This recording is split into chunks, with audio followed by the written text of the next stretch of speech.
They said I was mature for my age. They didn't know it was because I had no choice. While other children played, I learned to survive emotions that weren't mine. I learned silence because it was safer than truth. This is the story of children who grew up too soon, and the adult still trying to find that lost child within childhood isn't supposed to be about survival, but for some, it was.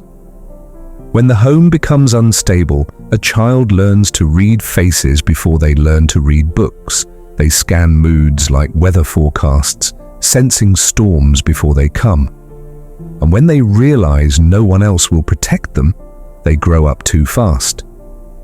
Sometimes the parent becomes the child, and the child becomes the parent. This invisible role reversal is called emotional parentification.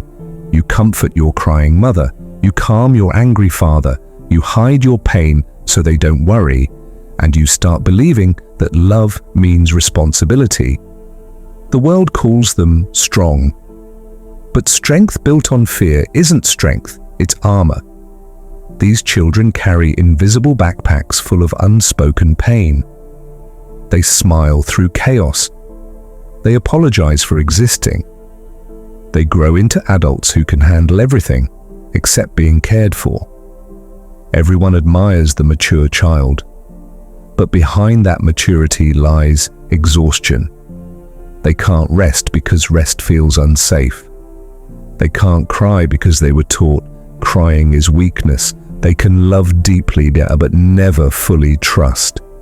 Inside them live two voices, the adult who keeps it all together and the child still waiting to be seen. Every overreaction, every burnout, every anxiety spiral is that inner child whispering, "Please let me rest now." Being the strong one sounds noble until it becomes your cage. You become addicted to fixing others, to solving everyone's pain, except your own. You stop asking for help because no one ever came when you needed it. You confuse love with responsibility and peace with loneliness. One day, something breaks, quietly. A moment comes when strength stops working. And for the first time, you allow yourself to fall apart. You realize healing isn't about becoming stronger. It's about feeling safe enough to be soft again. Healing starts when you stop blaming that child for surviving. You begin to see their courage, not their mistakes. You start giving yourself the love you always gave others. And slowly you realize the child in you never needed perfection and only permission to feel. You don't heal the inner child. You reunite with them. You sit beside them in the memories that once hurt.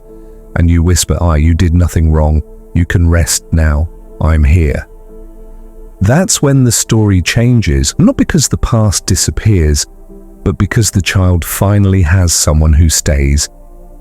If you ever feel broken, exhausted, or too old for your age, remember, growing up too fast wasn't your fault. You did what you had to do to survive, but now you deserve to live. Not as a survivor, but as someone finally free to play, laugh, and dream again. This is Truth Inside Us, where healing begins with understanding.